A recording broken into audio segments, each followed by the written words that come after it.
할렐루야. 하나님 영광 받으신 줄 믿습니다. 잘 지내셨습니까? 보고 싶었어요. 아닌가 봐. 오늘까지 휴가인데 하도 보고 싶어서 하루 당겨서 왔어요. 제가 사랑하는 만큼 여러분도 사랑해 주시는 줄 믿습니다.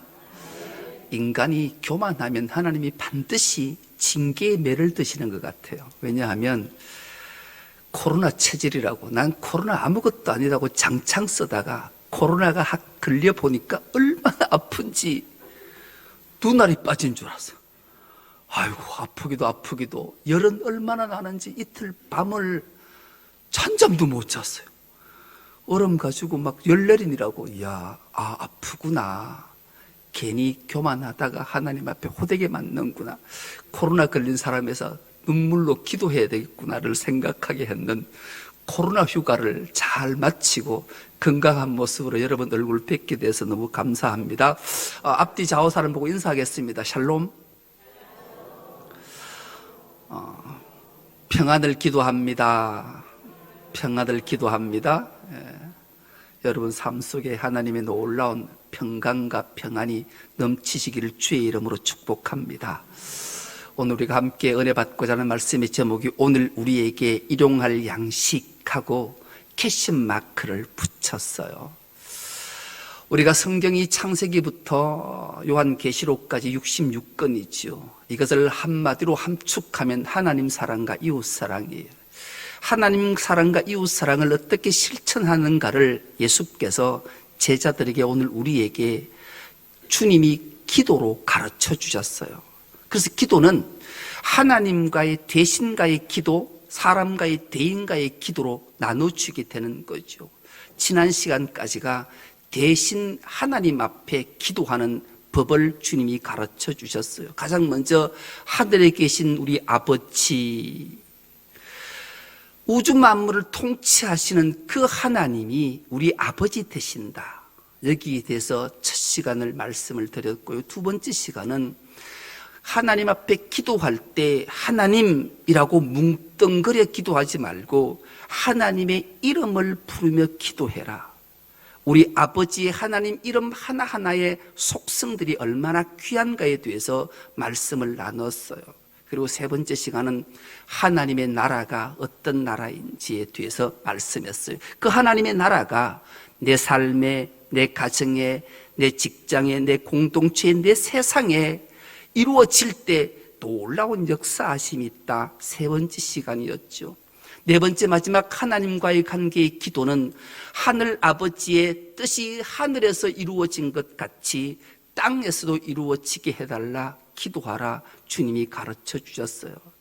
오늘은 드디어 대인관계 시작이 반이라고 대인과의 기도를 어떻게 해야 되는가, 이렇게 기도하라. 오늘 나에게 일용할 양식을 주시옵고 라고 기도하지 말고 오늘 우리에게 일용할 양식을 주시옵고 라고 기도해라, 이렇게 주님이 가르쳐 주신 거죠. 여러분, 사람의 생명이 살아가는데 가장 중요하고 필요한 것 첫째는 바로 양식입니다. 음식을 섭취하지 않고는 인간이 살아갈 수가 없기 때문에 주님이 얼마나 귀중한 양식이 얼마나 귀한가를 일깨워 주시기 위해 오늘 우리에게 일용할 양식을 주시옵고 라고 기도하라 말씀하신 거죠.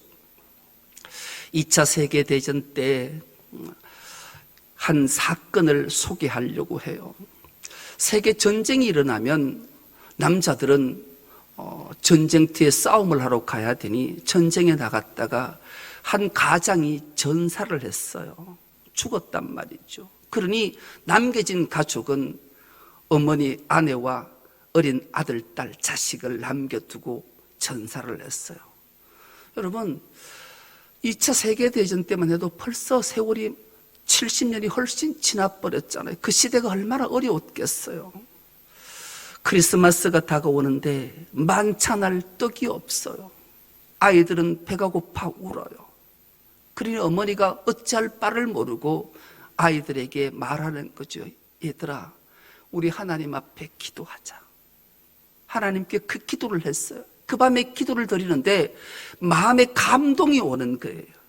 아, 하나님께서 나에게 용기를 주셔서 빵집에 가서 빵을 달라 하면 줄 것 같은 거예요. 돈은 없는데 용기를 가지고 빵집 문을 두드리고 들어갔어요.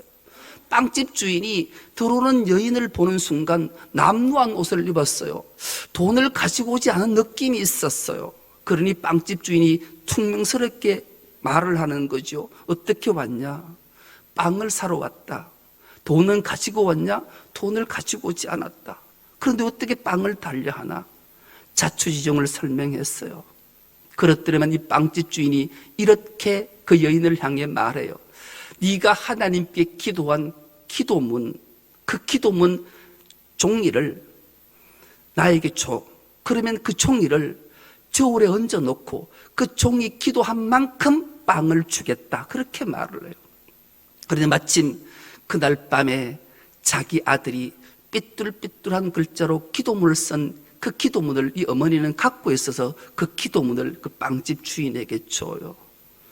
빵집 주인이 저울에 그 기도문을 얹어놨어요. 그리고 빵 하나를 이쪽 저울에 얹었어요. 어떻게 됐을까요?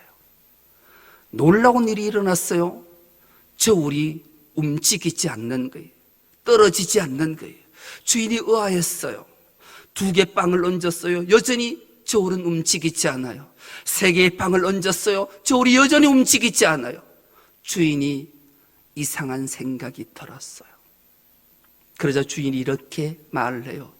당신이 필요한 만큼 빵을 가지고 가라.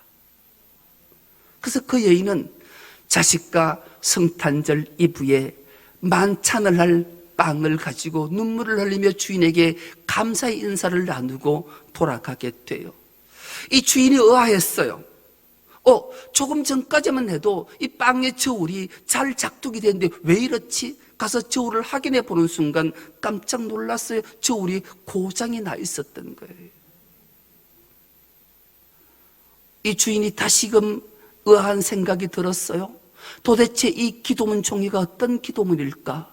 그 기도문 종이를 펼쳐보는 순간 이 빵집 주인도 가슴이 먹먹하며 울 수밖에 없었어요.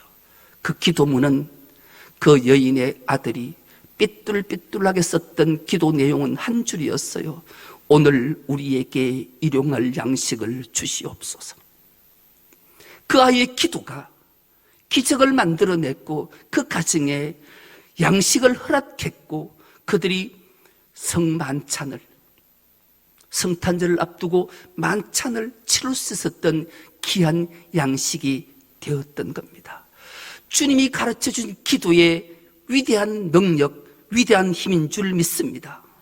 그런데 오늘날 여러분, 주님이 가르쳐주신 기도가 여러분들에게는 어떻게 작용하고 있으십니까?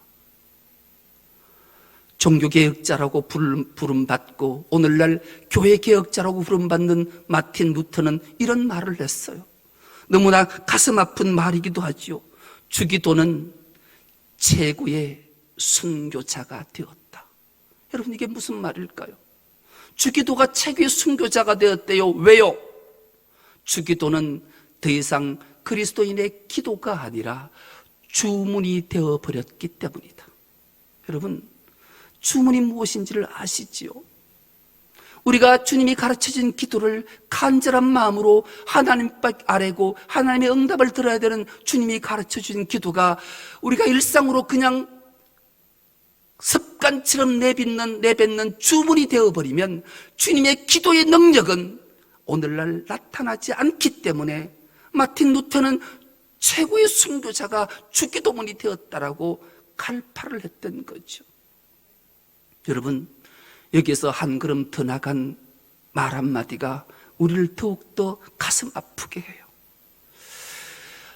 우리나라의 최고의 신학자, 아니 세계의 신학자라고 불린 자가 있어요. 김세윤 박사예요. 이분은 지금도 우리 세계에서 가장 유명한 풀러 신학교의 원로 교수로 후학들을 가르치고 있는 분이에요. 이분이 이런 놀라운 구원론의 말 한마디 때문에 많은 학자들이 비난하기도 하고 논쟁하기도 한 말 한마디를 남겨놓겠대요. 하나님의 무죄 판결이 번복될 수도 있다, 이렇게 주장했어요. 이 말이 무슨 말일까요? 우리가 구원받는 것은 믿음으로 구원받는 거예요. 그리고 우리가 주님의 십자가의 보혈에, 십자가의 공로로 그것을 믿는 자마다 모두가 구원을 받았는데, 하나님께서 무죄 판결을 내리셨는데 이 무죄 판결이 번복될 수도 있다, 이렇게 주장했기 때문에 그래요. 그 이유가 무엇일까요?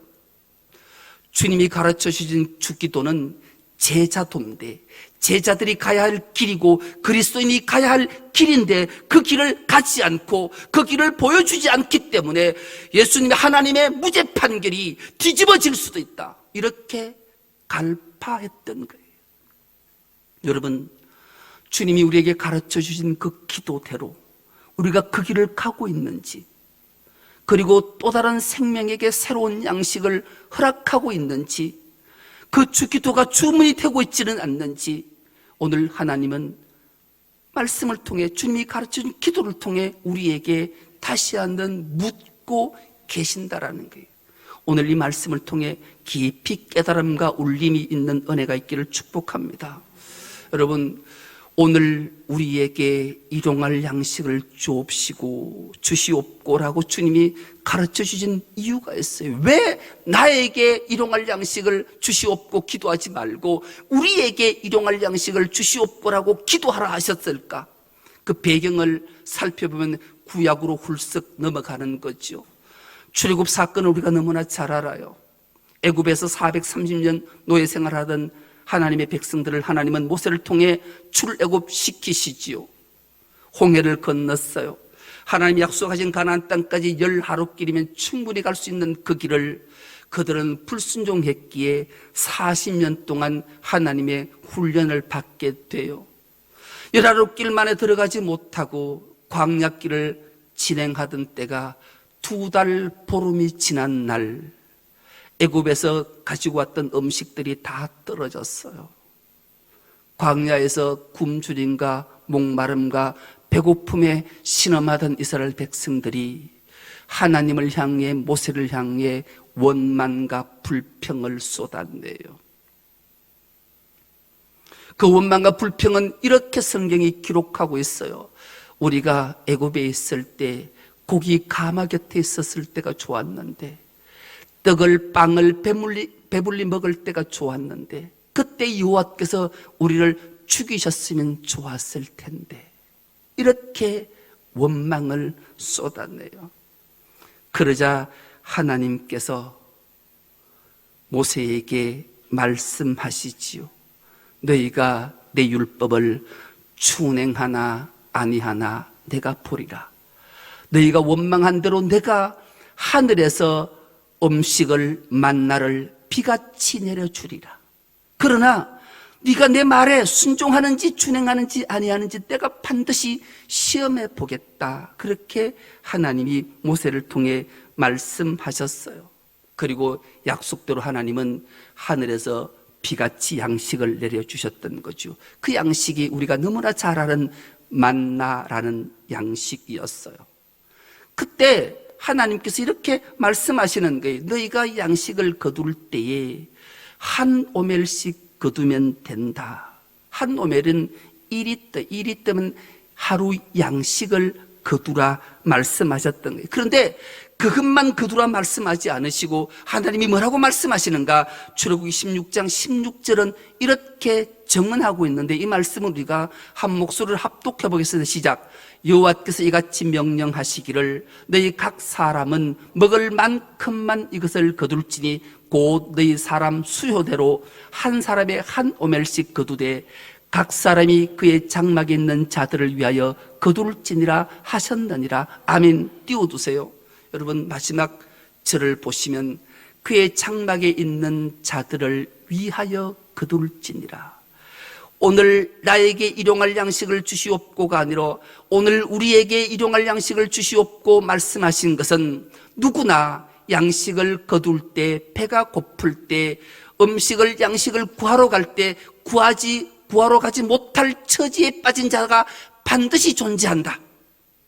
그가 육신의 질병이든 마음의 영신의 질병이든 영혼의 질병이든 간에 어떤 형편 처지에 따라 양식을 거두러 가지 못한 자들이 반드시 있으니 너희가 장막에 있는 그들의 양식까지 구해야 된다. 주님 말씀하셨기에 예수께서 제자들에게 오늘 우리에게 가르쳐 주신 기도가 오늘 우리에게 일용할 양식을 주시옵고 기도하라 말씀하셨던 이유가 바로 여기에 있는 겁니다. 그런데 왜 이것이 실행되지 않을까? 왜 준행되지 않을까? 하나님의 말씀대로 순종하지 않을까? 그 이유를 또한 우리는 성경에서 찾을 수 있습니다. 여러분, 제가 늘 설교하면서 성경에 2600명의 인물들이 등장을 하는데 이 2600명의 인물 중에 단 가장 악한 인물을 한 명의 성경의 이름을 들라면 저는 주저함 없이 솔로몬이란 이름을 든다고 말씀을 드렸어요. 여러분들이 의아했을 거예요. 그렇게 악했던 아방도 있고 이세벨도 있고 많은 악인들이 많은데 왜 우리 목사는 솔로몬이 그렇게 악하다고 말하는가? 여러분, 이유를 설명해 드릴게요. 솔로몬이 왜 성경에 2600명의 등장인물 중에 가장 악한가? 이 솔로몬은 욕망에 사로잡혀서 모든 우상을 이스라엘 땅에 등장시킨 인물이기 때문에 그래요. 솔로몬은 아내가 700명이었어요. 첩이 300명이었어요. 1000명의 아내를 뒀는데 그 1000명의 아내들을 위해서 1000개의 산당들을 만들고 우상을 모든 잡신 추악한 신들을 이스라엘 땅에 다 드린 인물이 솔로몬이기 때문에 그래요. 그 중에 가장 악한 우상 하나를 소개하려고 해요. 이 우상의 이름은 몰렉이라고 하기도 하고 몰록이라고 하는 신이에요. 이 몰렉이라는 신의 이름의 뜻이 욕망이에요. 욕망. 여러분, 사람이 욕망에 사로잡히면 어떤 일이 발생하는가? 저 몰렉 신이 두 팔에 안고 있는 물체 하나가 보이십니까? 무엇처럼 보이십니까? 어린 아이예요. 자기 욕망, 사람은 욕심에 사로잡히면 자기 아들을 자기 욕망을 달성하기 위해 번제로 불에 태워 죽이는 제물로 내놓는 게 인간이기 때문에 그래요. 저 몰록신의 우상을 저렇게 만들어 놓은 곳이 어딘가? 흰놈의 아들 골짜기. 예수께서 그 흰놈의 아들 골짜기를 예수께서는 게헨나라 이름 붙였는데 이 게헨나를 신약에서는 지옥이다 말해요. 이사야는 저 흰놈의 아들 골짜기에 유황불이 24시간 꺼지지 않고 타는 곳이라고 지칭했을 정도예요. 저곳에 몰렉의 신의 우상을 갖다 놓고 그 사진을 다시 한번 띄워주면 거기에 큰 아궁이가 보이잖아요. 저기에 불을 지펴요. 불을 지피고 저 위에 자기 아들을 얹어 놓으면 여러분, 아이가 벌겋게 달한 불 위에 안겨 있을 때 그 신음소리, 통곡소리, 아파하는 절규소리가 어미의 귀에, 아비의 귀에 들리지 않게 하기 위해 많은 몰렉을 섬기는 제사장들이 큰 진과 큰 북을 쳤어요. 그 신음소리가 부모의 귀에, 사람의 귀에 들리지 않게 하기 위해 얼마나 사악한 신이냐고요. 저걸 솔로몬이 갖고 온 거예요. 그래서 그 후손들 아스도 모나세도 저 몰렉을 섬겼던 거죠. 욕망이 얼마나 무서운가를 알게 해요. 여러분, 우리나라가 1970년대에 나는 기대 수명이 이랬어요. 1970년대에 나는 62세쯤 살면 좋다. 70년대생들이 많죠. 전 60년생이에요. 그러니 우리 시대에 한 10살쯤 됐을 때 꿈이 나는 이 땅에 태어나서 한갑, 진갑 좀 보낼 때까지 살았으면 좋겠다. 이게 기대 수명이었어요. 근데 제가 벌써 한갑, 진갑을 다 지냈어요. 그랬는데 지금 2023년에 2022년에 기대 수명이 얼마인가? 83.6세예요. 평균 수명은 어땠는가? 1960년대에 51살이었어요. 제가 태어나던 해에 51살이 우리나라의 평균 수명이에요. 그러니 기대 수명이 아이고 나는 10살쯤 더 살아서 한갑 진갑 좀 지내고 죽었으면 좋겠다. 이걸 했단 말이죠. 그런데 놀랍게도 지금 우리나라 평균 수명은 83.8세예요. 보통 84살을 살 정도가 됐단 말이에요. 근데 문제는 여기서부터 심각한 문제가 발생되는 거죠. 살려면 노후 자금이 필요해요. 보통 60세쯤 돼서 은퇴를 하면 84살, 24년쯤 살 때 필요한 돈이 얼마쯤 될까요? 계산을 해보니까 6억 2천만 원이. 놀라는 표현을 우리 한 분밖에 안 했는데 6억 2천만 원이 다 있으시구나. 여러분, 근데 더 놀라운 것은 이게 24년 동안 살면서 필요한 돈이 6억 2천만 원인데 이건 특별한 일이 없을 때예요. 예를 들면 암이나 질병이 찾아오면 훨씬 더 많이 들겠죠. 그러니 이 욕망 때문에 우야던 돈, 오래 살려고 있는 돈 없는 돈 다 끌고 모아 막 아동부당 하면서 저축하고 모으는 욕망들이 인간들에게 생겨난다라는 거예요. 그러니 남을 돌아볼 여력이 없는 거예요. 내 욕망에 사로잡혀서 내가 24년 동안 좀 편하고 행복하게 살려면 필요하니 남을 돌아볼 수 있는 마음이 전혀 없고 오직 자기만, 자기 가족만을 위한 욕망에 사로잡혀 있는 것을 하나님께서 아셨기에, 주님이 아셨기에 2000년 전에 이 기도를 가르쳐줬고 오늘 우리에게도 말씀하시는데 우린 주목해 보게 되는 거죠. 여러분, 우리가 왜 오늘 우리에게 일용할 양식을 주시옵고 라고 기도하게 하라고 말씀하셨는지를 알게 돼요. 여러분, 얼마 전에 참 따뜻한 소식이 우리에게 들려서 참 마음이 따뜻했어요. 나도 진작에 알았으면 저 순천에 있는 운평리로 이사를 갈 걸 하는 아쉬움이 살짝 있어요. 여러분, 순천시에 있는 운평리 출신인 부영그룹 회장 이중근 회장께서 얼마 전에 운평리에 사는 주민들에게 돈을 1억씩 통장에 꼽아준 사건 뉴스 보셨죠? 참 놀라웠어요. 저분이 이중근 회장이 딱 내가 간상을 보는 순간 알았어요. 코가 복코야. 그리고 남은가 섬김에 아주 잘하는 사람이 코의 모양이 저래 생겼어요. 여러분, 정확해요. 저분이 운평리에 이장에게 전화를 했다라는 거예요. 이장님, 주민들이 몇 명쯤 됩니까? 주민들에게 통장 번호를 다 알아서 제게 주시면 제가 그들에게 금일봉을 보내드리겠습니다. 그렇게 했다라는 거죠. 그러면서 그 마을에서 30년 이상 산 사람들은 다 1억씩 줬고요. 이사 온 지 일주일, 한 달 된 사람은 2,600만 원, 가장 적은 사람은 2,600만 원부터 시작해서 가장 오래 산 사람은 1억씩 보내서 무려 300억을 줬대요. 이건 놀랄 것도 아니야. 이건 놀랄 것도 아니야. 더 놀라운 것은 이분이 자기 동창들이 한 700명 뭐쯤 됐다고 그래요. 그런데 지금 살아남은 동창이 80명 되는데 80명의 동창들한테 5천만 원씩도 다 보냈대요. 그래서 기자들이 이것도 야할 것 아니라니까. 이 기자들이 도대체 이분이 어떤 분일까를 조사를 해봤더니만 이분이 한 30년 동안 나눔과 분배에 쓴 돈이 이때 놀랄 표정을 지어야 돼요.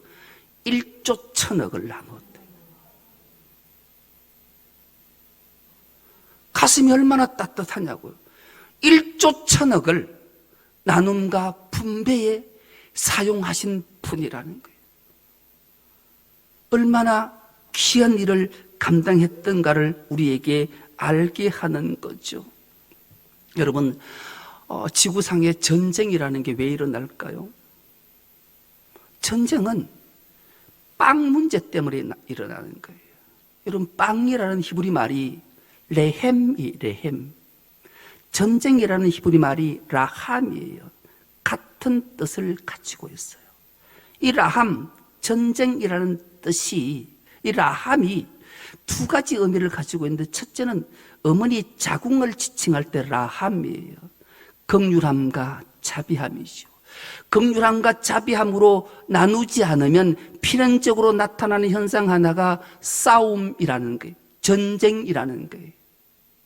그러니 이 빵에, 양식에 나눔이 없고 욕망의 늪에 빠져서 자기 것으로 채울 때 필연적으로 전쟁이라는 게 일어나 많은 피 흘림과 천하보다 귀한 생명이 죽임을 당하게 되는 안타까운 일이 발생하기 때문에 예수께서 제자들에게 오늘 우리에게 일용할 양식을 주시옵고라고 기도하라 가르쳐 주신 거예요. 깨닫는 은혜가 있길 축복합니다. 깨닫는 것을 거치는 것이 삶의 자리에서 실천한 은혜가 있기를 축복합니다.